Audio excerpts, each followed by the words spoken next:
हम जानेंगे रावल रतन सिंह के बारे में जो कि मेवाड़ के प्रसिद्ध राजा थे। रावल रतन सिंह एक शक्तिशाली और साहसी राजा थे। उन्होंने अपने शासनकाल में कई लड़ाइयाँ लड़ी और अपने राज्य की सीमाओं का विस्तार किया। उन्होंने मेवाड़ के किले को मजबूत बनाया और अपने राज्य की अर्थव्यवस्था को सुधारा था। रावल रतन सिंह की विरासत आज भी राजस्थान में जीवित है। वे एक महान राजा और सेनानी के रूप में याद किए जाते हैं जिन्होंने अपने राज्य की स्वतंत्रता और समृद्धि के लिए अपना जीवन समर्पित किया था। रतन सिंह के इतिहास के बारे में और जानें तो रावल रतन सिंह समर सिंह के पुत्र थे। रतन सिंह अपने पिता समर सिंह की मृत्यु के पश्चात में मेवाड़ की गद्दी पर 1302 ईस्वी में बैठे थे। समर सिंह के छोटे पुत्र कुंभकर्ण ने नेपाल में गुहिल वंश की स्थापना की थी। रावल रतन सिंह रावल की उपाधि धारण करने वाले या गुहिल वंश की मूल शाखा के अंतिम शासक थे। रावल रतन सिंह की रानी का नाम पद्मिनी था। रतन सिंह का इतिहास वीरता और साहस के साथ भरा हुआ है जो कि भारतीय इतिहास में बहुत महत्वपूर्ण माना जाता है। रावल रतन सिंह के समकालीन दिल्ली का सुल्तान अलाउद्दीन खिलजी था। जब रतन सिंह को चित्तौड़ का शासन मिला तो उसी टाइम पे अलाउद्दीन खिलजी के आक्रमण का सामना करना पड़ा।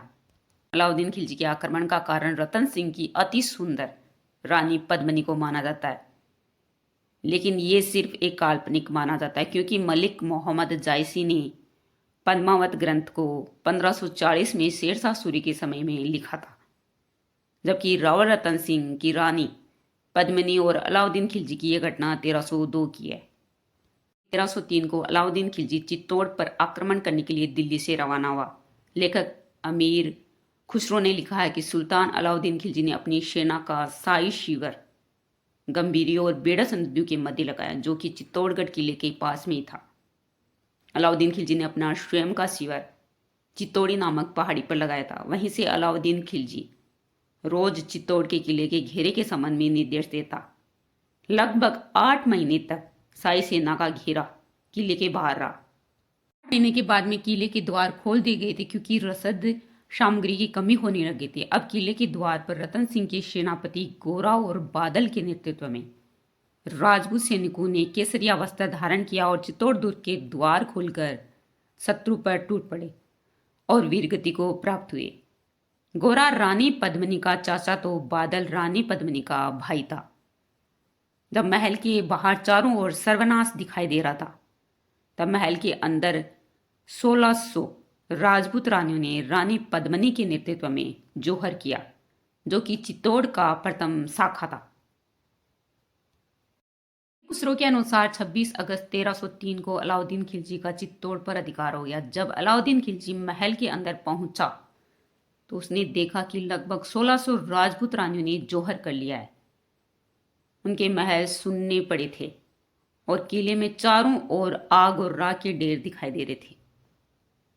अब यह सब देखकर अलाउद्दीन खिलजी आग बबूला हो उठा और उसने चित्तौड़ की निर्दोष जनता का कत्लेआम शुरू कर दिया, जिसमें उसने चित्तौड़ की लगभग 30,000 आम जनता का कत्लेआम का आदेश दे दिया। बाद में सुल्तान अलाउद्दीन खिलजी कुछ दिनों तक तो चित्तौड़ में रुका और उसके बाद में उसने अपने पुत्र खिज्र खां को चित्तौड़ का शासन सौंप दिया और दिल्ली लौट गया तथा उसने चित्तौड़ का नाम भी बदल दिया तथा उसकी जगह खिजराबाद रख दिया।